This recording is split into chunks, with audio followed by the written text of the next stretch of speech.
دنیا میں سب سے پہلا قتل ایک بھائی نے دوسرے بھائی کا کیا۔ یہ قتل کس طرح کیا گیا؟ یہ واقعہ حضرت آدم علیہ السلام کے دو بیٹوں کا ہے کہ کیوں بڑے بھائی نے اپنے چھوٹے بھائی کو قتل کیا اور زمین پر خدا نے خون چوسنا کیوں حرام کر دیا۔ آج ہم آپ کو قرآن مجید کی آیات اور روایات کی روشنی میں حضرت آدم علیہ السلام کے دو بیٹوں حابیل اور قابیل کا واقعہ بتائیں گے۔ قرآن مجید کی سورہ مائدہ آیت نمبر 27 میں ارشاد ہوتا ہے، اے پیغمبر انہیں آدم کے دو بیٹوں کا حقیقی قصہ سنا دیجئے۔ حضرت آدم علیہ السلام کا ایک بیٹا پیدا ہوا جس کا نام قابیل رکھا گیا۔ ایک روایت میں ہے کہ شجرہ ممنوعہ سے آدم علیہ السلام نے جو گندم کھایا تھا اسی کے اجزائے مادیہ سے اس کا نطفہ قرار پایا تھا۔ قابیل کے تھوڑے دنوں کے بعد ایک اور بیٹا پیدا ہوا جس کا نام حابیل رکھا گیا۔ ایک روایت میں ہے کہ قابیل کے 5 سال کے بعد جناب حابیل پیدا ہوئے تھے۔ حابیل میں قدرت نے کچھ ایسی صلاحیتیں دے دی تھی جو قابیل میں نہ تھی۔ یہ نیک، لائق، فائق اور اطاعت والدین میں واحد تھا۔ یہ متقی، پرہیزگار اور عبادت گزار تھا۔ قابیل فطری طور پر ان چیزوں سے دور رہتا تھا، نہ اخلاق سمجھتا تھا، نہ نیکی کو اہمیت دیتا تھا، نہ اطاعت والدین کو ضروری سمجھتا تھا۔ غرض یہ کہ یہ دونوں فرزند پلنے اور بڑھنے لگے۔ جب جوان ہو گئے اب ان کے والدین کو ان دونوں کی شادی کی فکر ہوئی۔ حضرت آدم علیہ السلام نے بارگاہ خداوندی میں اپنے دونوں بیٹوں کی شادی کے بارے میں عرض کی۔ خداوند عالم نے انسان کی صورت میں ایک جنیا عورت کو قابیل کے لیے بھیج دیا جس کا نام بعض روایات میں آمالہ لکھا گیا ہے اور بعض میں جہانتا لکھا گیا ہے۔ حضرت آدم علیہ السلام نے قابیل کی شادی اس کے ساتھ کر دی۔ وہ دونوں میاں بیوی ایام حیات گزار رہے تھے کہ خداوند عالم نے ایک حور کو انسان کی صورت میں حابیل کے لیے بھیج دیا جس کا نام نزلہ تھا۔ حضرت آدم علیہ السلام نے حابیل کی شادی اس کے ساتھ کر دی۔ قابیل نے اپنی بیوی کے جنیا ہونے اور حابیل کی بیوی کے حوریہ ہونے کو محسوس تو کیا لیکن اسے زیادہ اہمیت نہ دی۔ اسی دوران میں حضرت آدم علیہ السلام نے حابیل کی صلاحیتوں کی روشنی میں حکم خدا سے حابیل کو اپنا جانشین بنانے کا اظہار کر دیا۔ قابیل کو جو ہی یہ ارادہ معلوم ہوا تو بھڑک اٹھا اور غصے کی حالت میں باپ کے پاس آ گیا اور کہنے لگا کہ آپ نے ایک تو یہ بے انصافی کی کہ مجھے جنیا عورت دی اور حابیل کو حوریہ دی، اور اب یہ بڑا ظلم مجھ پر کیا ہے کہ میرے بڑے ہونے کے باوجود مجھے نظر انداز کر دیا گیا ہے اور اپنا خلیفہ حابیل کو بنانے کا فیصلہ کیا ہے۔ میں اسے کسی صورت میں تسلیم نہ کروں گا۔ پھر بولا، اچھا یہ بتائیے کہ یہ کچھ آپ نے اپنی طرف سے کیا ہے یا خدا کا حکم ہے؟ حضرت آدم علیہ السلام نے فرمایا کہ میری طرف سے اس چیز کے ہونے کا سوال ہی پیدا نہیں ہوتا۔ یہ امر خلافت خدا کے ہاتھ میں ہے، وہ جسے چاہتا ہے عطا کرتا ہے، میرا اس میں کیا دخل ہے؟ پھر خداوند عالم نے حضرت آدم علیہ السلام کی طرف وحی کی کہ میراث نبوت اور علم کا بندوبست کرو اور یہ چیزیں حابیل کے حوالے کر دو۔ چنانچہ انہوں نے حابیل کو جانشین بنا دیا۔ جب قابیل کو اس کی اطلاع ملی تو وہ آ کر کہنے لگا کہ میں زیادہ حقدار ہوں، آپ نے حابیل کو جو مجھ سے چھوٹا ہے خلیفہ کیوں بنا دیا؟ حضرت آدم علیہ السلام نے فرمایا، اے فرزند میں اس امر خلافت پر مجبور ہوں، یہ امر اللہ کے ہاتھ میں ہے، اس نے حابیل کو میرا خلیفہ بنا دیا ہے،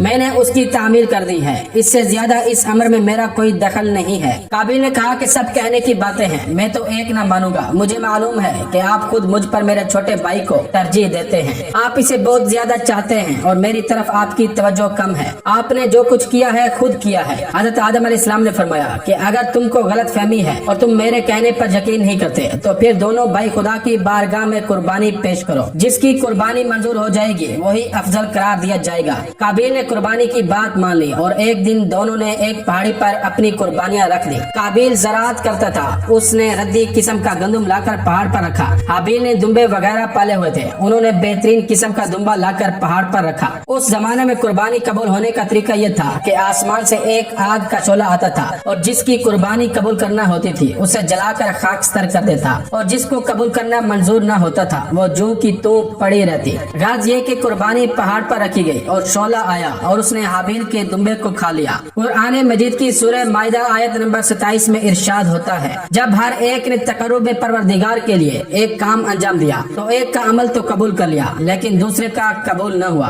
تبری میں ہے کہ یہ قربانی قبول ہونے کا طریقہ عہد بنی اسرائیل تک باقی تھا۔ آرائش سولوی میں ہے کہ یہی دمبا بعد میں فدیہ اسماعیلی بن کر آیا تھا۔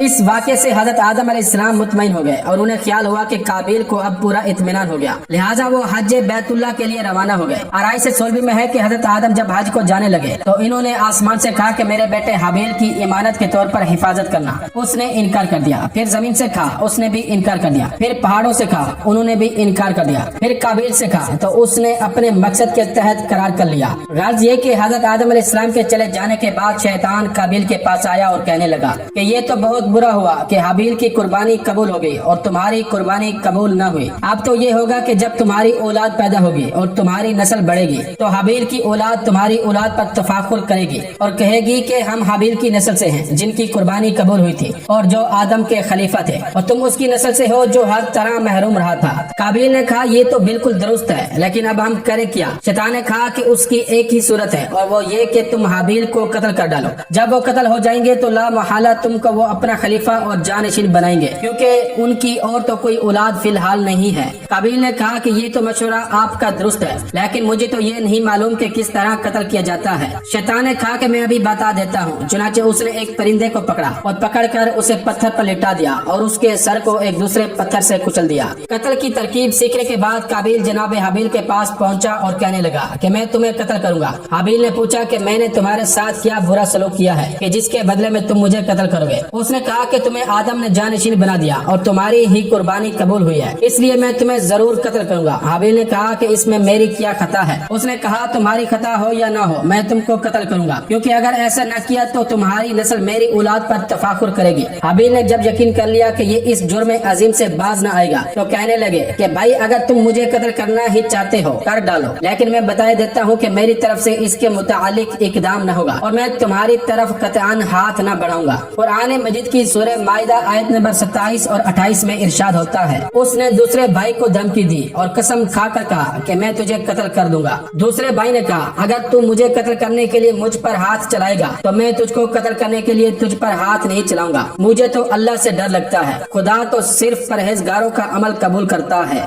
इसके बाद वो अपनी जान बचाने के लिए अपने घर से निकल भागे और जंगल में मारे मारे फिरते रहे और काबिल उनका पीछा करता रहा, यहाँ तक कि एक दिन काबिल ने बसरा के उस मकाम पर जिस जगह जामे मस्जिद बनी है हाबिल को एक पत्थर पर सोता हुआ पाया। वो उनके करीब गया और एक बड़ा पत्थर उठाकर हाबिल के सर पर दे मारा। सर से खून बहने लगा और जनाब हाबिल ने तड़प तड़प कर दम दे दिया। कुरान मजीद की सूरह माइदा आयत नंबर 30 में इरशाद होता है, सरकश नफ्स ने भाई के कत्ल के लिए उसे पुख्ता कर दिया और उसने उसे कत्ल कर दिया। जनाब हाबिल का कत्ल होना था कि सारे आलम में तब्दीलियां पैदा हो गई। आसमान का रंग बदल गया, सूरज को गहन लग गया, स्याह आंधी चली, दरख्तों से फल गिर गए, जमीन में जलजला आया, दरख्तों में कांटे निकल आए। ये हाल देखकर हजरत आदम अलैहिस्सलाम ने जनाब जिब्राइल से पूछा कि इन तब्दीलियों का क्या सबब है? मुझे ऐसा मालूम होता है कि कोई बहुत बड़ा हादसा हो गया है। हजरत जिब्राइल अलैहिस्सलाम ने फरमाया कि ऐ आदम, तुम्हारे बड़े बेटे काबिल ने तुम्हारे छोटे बेटे हाबिल को, जिन्हें तुम अपना खलीफा बना आए थे,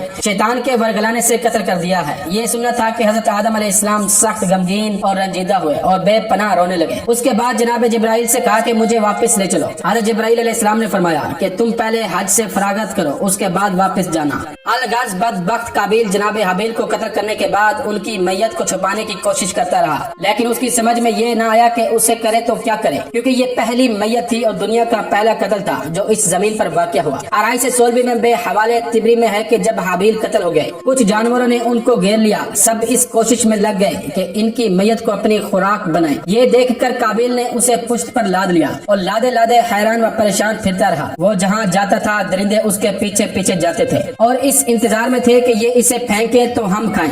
गर्ज ये कि उसे लादे हुए जब कुछ अरसा गुजर गया और उसमें बू पैदा हो गई तो खुदावंद आलम ने 2 कौवों को काबिल के सामने भेज दिया। वो आए और आपस में लड़े, एक ने दूसरे को मार दिया। जिंदा कौवे ने मुर्दा कौवे को अपने पंजों और चूंच से जमीन में गड़ा खोद कर दफन कर दिया। काबिल ने दफन का जब ये तरीका देखा तो ये कहते हुए कि अफसोस में कौवे जैसा भी नहीं, एक गड़ा खोद कर हाबिल की मैयत को दफन कर दिया। कुरान मजीद की सूरह माइदा आयत नंबर 31 में इरशाद होता है, अब अल्लाह ने एक कौवा भेजा जो जमीन खरीदने लगा ताकि उसे दिखाए कि अपने भाई की लाश को कैसे छुपाए। उस वक्त काबिल अपनी गफलत और जहालत से परेशान हो गया और चीख उठा के वाह हो मुझ पर, क्या मैं इस कौवे से भी ज्यादा नातवां और आजिज हूँ? मुझसे इतना भी ना हो सका कि मैं इस तरह अपने भाई का जिस्म दफन कर दूं।